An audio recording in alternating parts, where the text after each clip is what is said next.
Bonjour et bienvenue. On va se pencher aujourd'hui sur un véritable casse-tête économique en République démocratique du Congo. Imaginez un peu, sur le papier, les grands indicateurs économiques s'améliorent.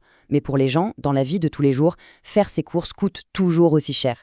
C'est ce paradoxe qu'on va décortiquer ensemble, pourquoi les bonnes nouvelles d'en haut ne se ressentent pas dans le portefeuille des Congolais. Et voilà la question centrale, celle qui est sur toutes les lèvres. La question a l'air simple, mais la réponse, elle, est loin de l'être. Tout le but de cette analyse, c'est de comprendre ce décalage, cette déconnexion totale entre les décisions macroéconomiques et la réalité du petit commerçant ou du consommateur. Et pour bien saisir l'ampleur du problème, le mieux, c'est de regarder les chiffres. Alors là, regardez bien, c'est assez frappant. D'un côté, on a la Banque centrale du Congo qui réussit un véritable tour de force. Le dollar américain perd 25% de sa valeur face au franc congolais. C'est énorme. En parallèle, le prix du pétrole sur le marché international chute de plus de 7%. Logiquement, on devrait tous s'attendre à une vraie bouffée d'air frais sur les prix, n'est-ce pas? Eh bien, pas du tout. Les prix à la consommation, eux, n'ont bougé que de 4%. C'est cet écart monumental qui est au cœur de toute l'histoire. Alors, pour y voir plus clair, voici comment on va avancer. D'abord, on va poser le problème, ce fameux paradoxe. Ensuite, on va jouer les détectives et chercher les causes. Après ça, on verra la solution qui est sur la table. Une nouvelle agence, l'ONSRP, et son arme secrète, le SNIP. Et pour finir, on regardera le plan de match pour que tout ça devienne réalité. Allez, on attaque la première partie, on va plonger au cœur de ce paradoxe congolais, ce fossé incroyable entre les grands chiffres de l'économie et ce que les gens vivent au quotidien.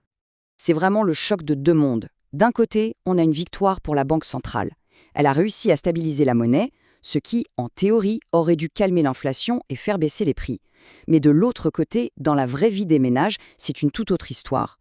Le ticket de bus reste au même prix, le sac de riz aussi. Le vrai problème, il est là. Les bénéfices de cette politique économique ne descendent jamais jusqu'aux consommateurs. Bon, maintenant qu'on a bien posé le problème, il faut creuser. Pourquoi est-ce que ça ne marche pas? Pourquoi cette chaîne de transmission économique est-elle complètement cassée? C'est ce qu'on va voir maintenant. Et là, les chiffres parlent d'eux-mêmes. C'est fascinant. Normalement, en économie, le lien entre le prix du pétrole et celui des biens de consommation ou du transport, c'est quasi mécanique. Le coefficient de corrélation est super élevé, au-dessus de 0,8. En clair, quand l'un bouge, l'autre suit presque instantanément. Mais regardez les données en RDC sur les 10 dernières années. On tombe à 0,28 et même 0,15. C'est la preuve statistique irréfutable que la machine est cassée. Les prix ne répondent plus du tout à la logique des coûts.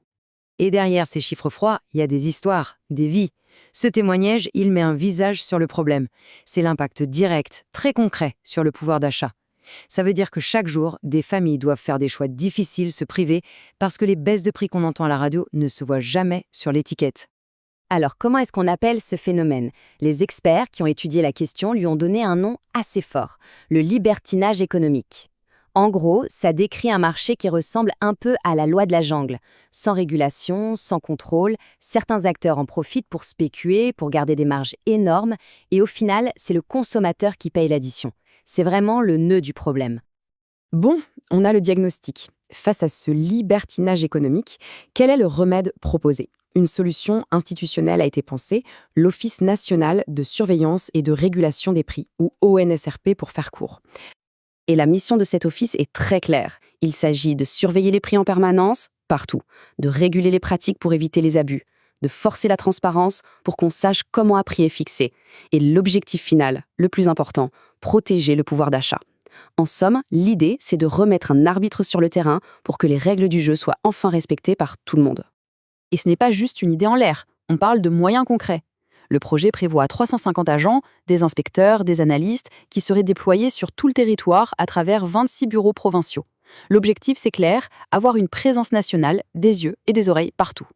Mais la question, c'est comment est-ce que 350 agents, même très compétents, peuvent surveiller un pays aussi immense et complexe? Eh bien, la réponse, c'est la technologie. Et c'est là qu'intervient le SNIP, qui sera le véritable cerveau numérique de cette nouvelle agence. Le SNIP, c'est le Système national d'information des prix. Il faut le voir comme le futur système nerveux central de l'économie congolaise. Une plateforme ultra-moderne conçue pour collecter, analyser et partager toutes les infos sur les prix, et ce, en temps réel. Alors, comment ça marche concrètement? C'est un cycle en 6 étapes. D'abord, on collecte les données sur le terrain. Ensuite, étape cruciale, on les valide, on s'assure qu'elles sont fiables.